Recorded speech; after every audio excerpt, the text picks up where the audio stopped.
กินเมื่อใจยังกินเมื่อดังสาบกรรมโบราณว่าจะกินไอ้หยังก็กินเมื่อเฮามีลมหายใจกินเพื่อบำรุงร่างกาย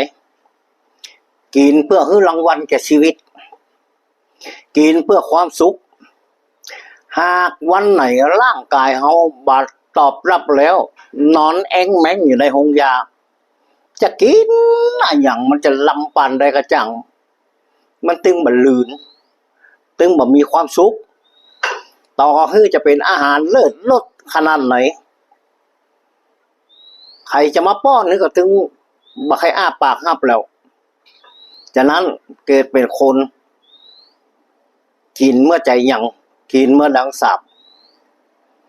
กินเมื่อมีความสุขเมื่อขยักเมื่อต้องขยักเมื่อปากให้กินครับผม